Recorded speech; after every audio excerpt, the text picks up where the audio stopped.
Okay, ladies and gentlemen, let's finish up our look at the Nigeria issue of trying to create a unified country with so many different factions at play. Of course, remember our factions and our cleavages here, where we have the House of Fulani Poor Muslim Resource Poor North. We have the Niger Delta, which is Igbo and Ija, also poor Christian, resource rich in the south. And of course, when you have Lagos, you have Yoruban, wealthier Christian, resource rich in terms of labor here in the West. Let's finish up by looking at it as a country from a globalization and issue perspective. It is, of course, one of the world's largest exporters of oil. And with that, of course, becomes problems. Not above and beyond the corruption and everything else. You also have significant environmental issues that are going on within the country. Oil spills are very common around Nigeria. Since a lot of the oil industry is not very well regulated at all because it is insanely corrupt, you have massive environmental damage. You can have oil slicks that stretch for 20, 30 miles. That can be, you know, anywhere from 3 to over a foot thick on the water. The water's up and set alight and on fire. Oil is also stolen by pirates, and what you will do is that when you go deeper into the Niger Delta here, up the rivers, you'll see this is a refinery, and essentially the oil is stolen away from the big companies, brought to these homemade refineries, and then you use the heat to separate the oil from the fuel, the gasoline and kerosene that you make, and it creates these huge flaring clouds and puts out air pollution as well. So the environmental issues are really terrible in Nigeria, well known, but there just isn't the government will to really take care of it and clean it up. A name that you may hear in your studies about Nigeria is Ken Saro-Wiwa. He was a political activist, environmentalist.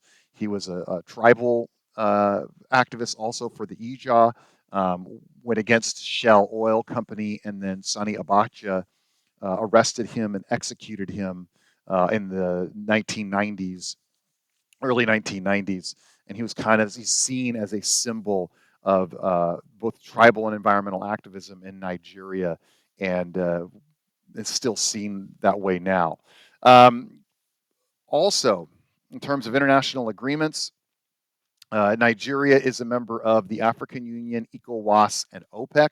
The African Union is basically a collection of African nations that try to create peace and stability within the continent of Africa. Nigeria sends a whole large amount of troops to the African Union to do peacekeeping around Africa. ECOWAS is the Economic Community of West African States. It's basically like a free trading agreement between these countries in West Africa. They don't have like a common currency or anything like that, but they're trying. It's much like NAFTA here in North America. We're just trying to get these countries together on trade and benefit that region of the world. And then finally, we have OPEC, the Organization of Petroleum Exporting Countries.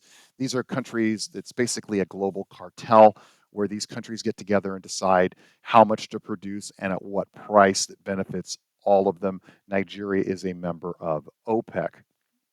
Um, Nigeria is, again, one of the most populous countries in all of Africa. Lagos's GDP is one of the largest in Africa, just as a city itself. It is very influential to African politics, especially in West African politics. Extremely vibrant internet culture. It is the second largest movie producing Nollywood, and then Bollywood is third, and of course Hollywood being number one.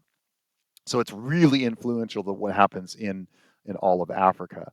The media is very alive and very well respected.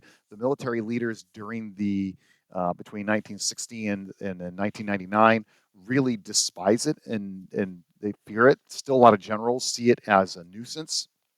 The media can get very kind of yellow journalism though, and then basically the media represents a certain, here in the United States the concern is political points of view. Here it's the region or ethnicity, and your media will set the tone and match that ethnicity to kind of support it. and report from that ethnicity or region's very specific point of view.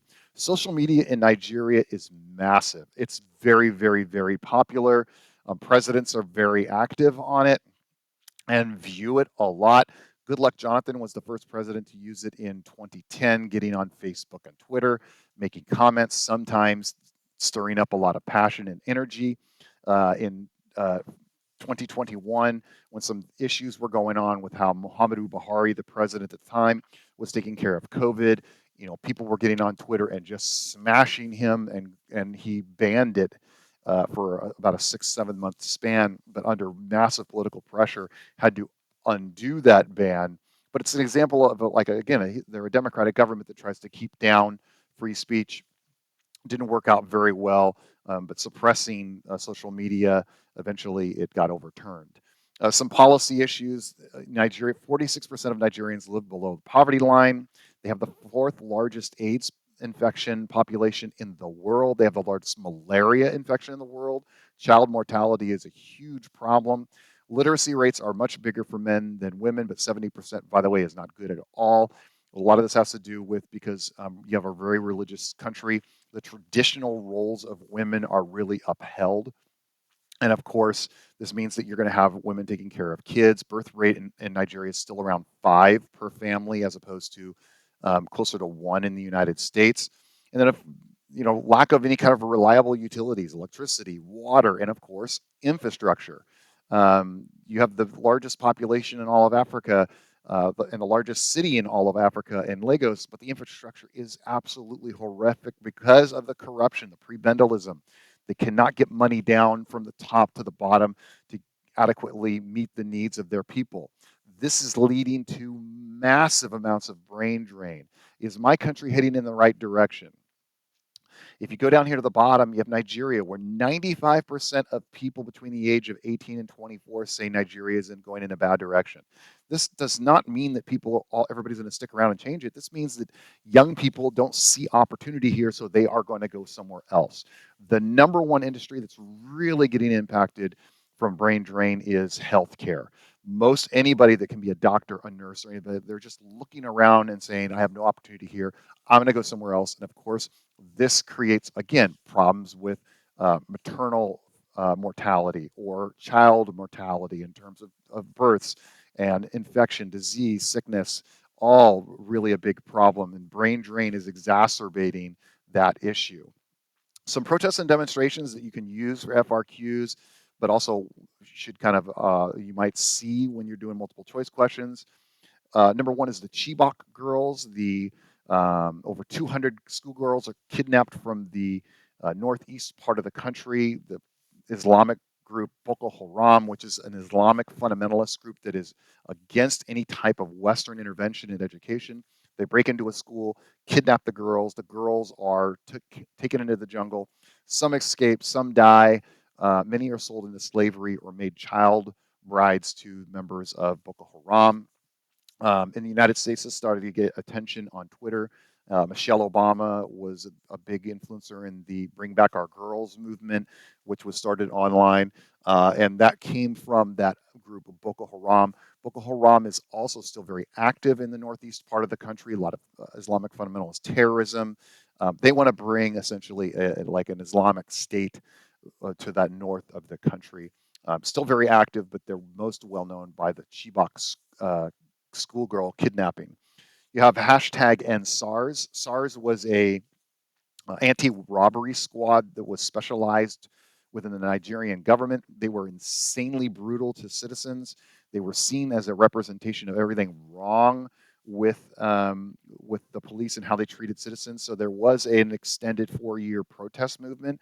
It did get violent, and some people did die during the protest movement, but eventually it was successful, and that anti-robbery police squad was stopped and broken apart.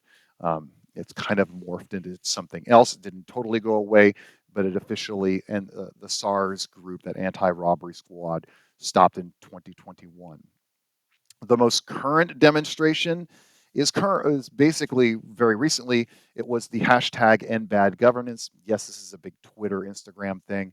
That's where the governance, massive protests against high prices, inflation, The understanding that government is getting in the way of progress and success and opportunity.